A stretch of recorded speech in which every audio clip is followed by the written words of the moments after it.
नमस्कार। आज हम बात करेंगे इतिहास के एक ऐसे किस्से की जो सिर्फ एक घूंट पानी से शुरू हुआ था, पर जिसकी गूंज आज भी सुनाई देती है। हम बात कर रहे हैं महाड़ सत्याग्रह की। कभी सोचा है कि पानी का एक मामूली सा घूंट एक पूरे विद्रोह की वजह कैसे बन सकता है? सुनने में अजीब लगता है ना? पर यही सवाल महाड़ सत्याग्रह के बिल्कुल केंद्र में है। तो चलिए कहानी शुरू करते हैं।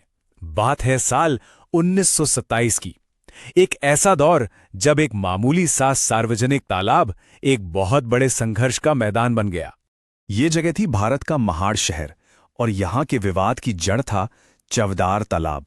एक ऐसा तालाब जो कागज पर तो सबके लिए था, लेकिन हकीकत में सबके लिए बिल्कुल नहीं था। तो आखिर ये टकराव था किस बारे में?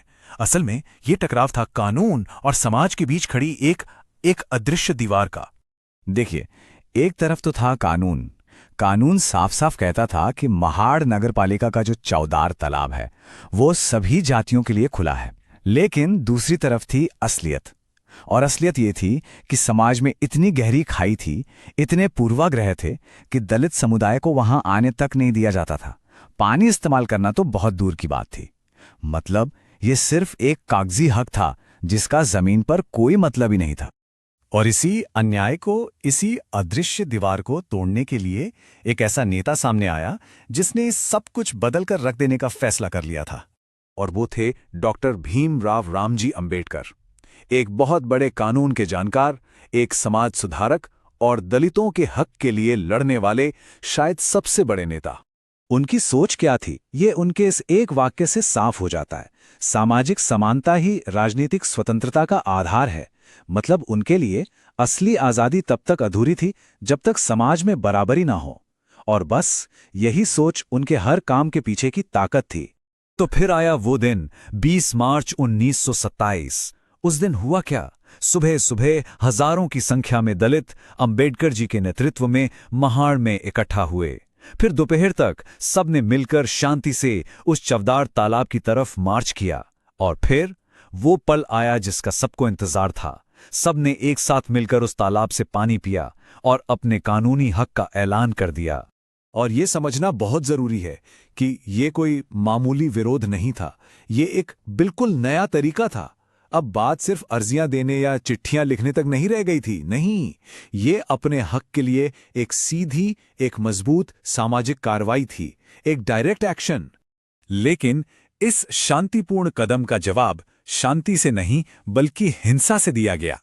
जो लोग शांति से अपना हक जता रहे थे उन पर ऊंची जातियों के गुटों ने हमला कर दिया। और जो इसके बाद हुआ वो शायद हिंसा से भी ज्यादा अपमानजनक था। उस तालाब को अपवित्र बताकर गाय के गोबर और गंगा जल से शुद्ध किया गया। जरा इस बात पे गौर कीजिए। तालाब को शुद्ध किया गया।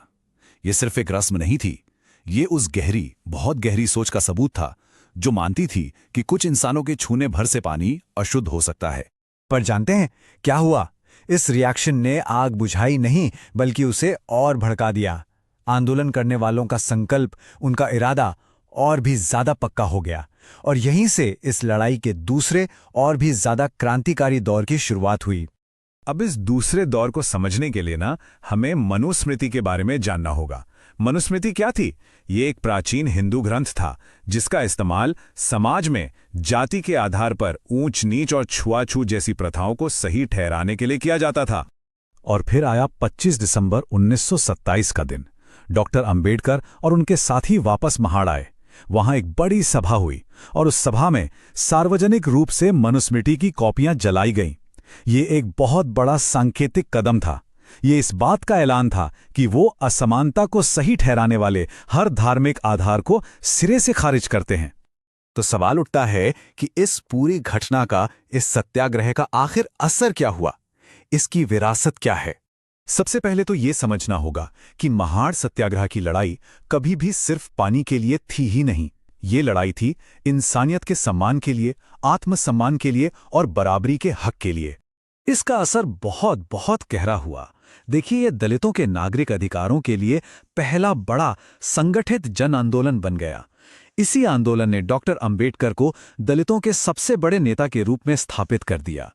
इतना ही नहीं, इसने भविष्य में जाति भेदभाव के खिलाफ होने वाले सभी आंदोलनों के लिए एक मजबूत नींव रखी। सही मायनों में इसने भारत में समानता और मानवाधिकारों की मांग को एक नई ताकत दी। सोचिए, सिर्फ पानी का एक घूंट जिसने सदियों से चले आ रहे सामाजिक जुल्म की जड़ें हिला दीं। यही तो थी इस आंदोलन की असली ताकत।